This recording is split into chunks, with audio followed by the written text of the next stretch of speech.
আসসালামু আলাইকুম বন্ধুরা, সবাই কেমন আছেন? আশা করি আলহামদুলিল্লাহ সকলে ভালো আছেন। তো আজকে আমি চাঁদপুর হরিণাঘাট গিয়েছিলাম আপনাদের জন্য কিছু ইলিশ মাছ দেখানোর জন্য। তো চাঁদপুর এসে যাই দেখলাম খুবই সস্তা ইলিশ মাছ। আসলে আমি বয়সটা এই কারণে দিয়েছি, অনেক কাবজাব, অনেক চিৎকার চেঁচানি করে, তার জন্য আমি বাজারের বয়সটা দিই নাই, আমি বয়সটা দিয়েছি। তো এগুলো একবারে সস্তা, যা বলার বাইরে। এই যে আপনারা দেখতে পাচ্ছেন অনেক রকমের মাছ আছে এই চাঁদপুর হরিণাঘাটে। এখানে আইল মাছ আছে, বাগাই বলে এটাকে, ইলিশ আছে, সাথে চাপিনা মাছ আছে। আর অনেক মানুষ সকালবেলা হলে তারা মাছ নিয়ে আসে হাটে, তখন নিলামে বিক্রি হয় এই মাছগুলো। যেই নিলাম বেশি দেবে তে কিনতে পারবে না। অবশ্যই অনেকে বলতে পারেন যে ভাই আমরা তো আসলে কিনতে পারবো কীভাবে? না, এখানে কোনো সিস্টেম নেই, আপনারাও কিনতে পারবেন। এখানে মানে কাস্টমার গিয়ে উঠবে, যদি ওই কাস্টমারও নিলাম করতে পারে তাহলে ওনারাও কিনতে পারবে। এখানে শুধু খুচরা পাইকারি, এখানে কোনো ভেদাভেদ নেই, যে নিলাম বেশি দেবে তে কিনতে পারবে। এই ইলিশগুলো বিক্রি হয়েছে আপনার 5,600 টাকা। এই সবগুলো ইলিশ মাছ এক একটা ওজন হবে 800-900 গ্রাম, এমনকি কেজি 1 কেজি আছে। তো বোঝেন অনেক সস্তা, মানে আমি অবাক হয়ে গেছি। তারপর আমি 4টা ইলিশ মাছ নিয়ে আসছি আমার বাসার জন্য। 4টা ইলিশ নিয়েছিলাম 3,000 টাকা। খুবই স্বাদ হয়েছে, অনেক টেস্ট। ইলিশের রাজাতে চাঁদপুর, এটা আমি ইলিশ খেয়ে বুঝলাম। অবশ্যই আপনারা এখানে যাবেন, গেলে ইলিশ কিনতে পারবেন। যত দ্রুতই যেতে পারেন ততই ভালো আপনাদের জন্য। তো ভিডিওটা করার উদ্দেশ্য হচ্ছে গিয়ে যারাই ইলিশের পছন্দ করেন এই চাঁদপুর ঘাটে ইলিশ মাছ কেনার জন্য চলে যান। খুবই যারা এই কুমিল্লা থেকে যাবেন, ঢাকা থেকে আসলে পদুয়া রোড বাজার বিশ্ব রোড থেকে হাতের ডানে একটা রোড আছে, ওই রোড দিয়ে সোজা আবার হাতের ডানে একটা টার্নিং আছে, ওই টার্নিং দিয়ে সোজা চাঁদপুর চলে যাবেন। আর যারা কুমিল্লা থেকে যাবেন, কুমিল্লা থেকে গেলে একবারে সোজা পদুয়ার বাজার গেলেই আপনারা, পদুয়ার বাজার থেকে ডাইরেক্ট সোজা গেলেই আপনারা চাঁদপুর যেতে পারবেন। তারপর চাঁদপুর গিয়ে মানুষের জিজ্ঞাসা করবেন যে হরিণাঘাট কোনটা। অবশ্যই এখন ডিজিটাল যুগ, আপনার লোকেশন দিয়ে যেতে পারবেন, কারোর জিজ্ঞাসা করা লাগবে না।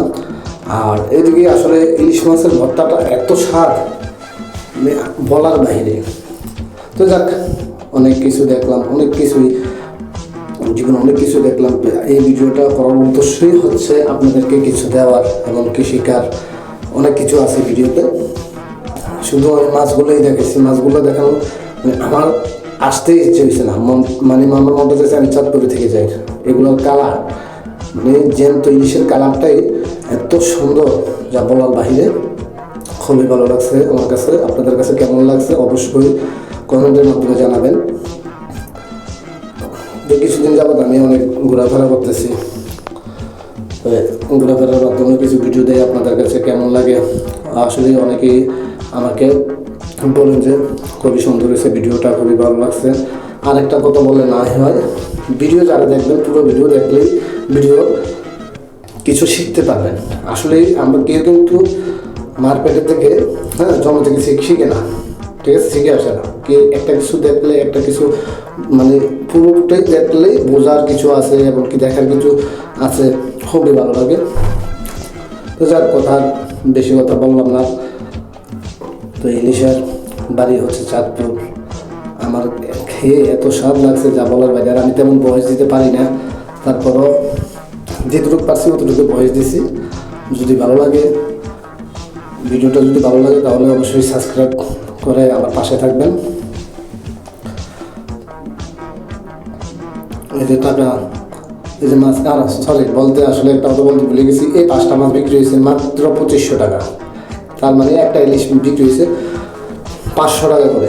5টা মাছ বিক্রি হয়েছে 2500 টাকা। তারপর ওনাদেরকে দেওয়া লাগে প্রায় 125 টাকা দেওয়া হয়েছে। হাজারে 50 টাকা, 125 টাকা দেওয়া হয়েছে।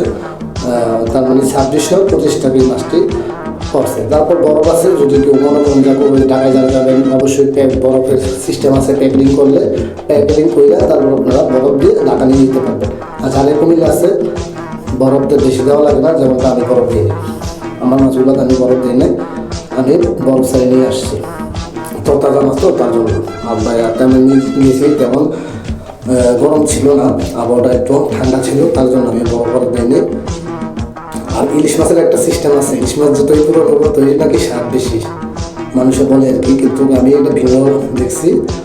ইলিশ মাছের তাজাটাই আসলে খুবই স্বাদ, যা বলার বাহিরে। তো যারাই যারাই তাজা ইলিশ খেয়েছেন অবশ্যই কমেন্টে জানাবেন কেমন লাগছে। আর সকলেই ভালো থাকবেন, সুস্থ থাকবেন, সকলের জন্য দোয়া রইল। আর আসসালামু আলাইকুম রহমতুল্লাহি ওয়া বারাকাতুহু।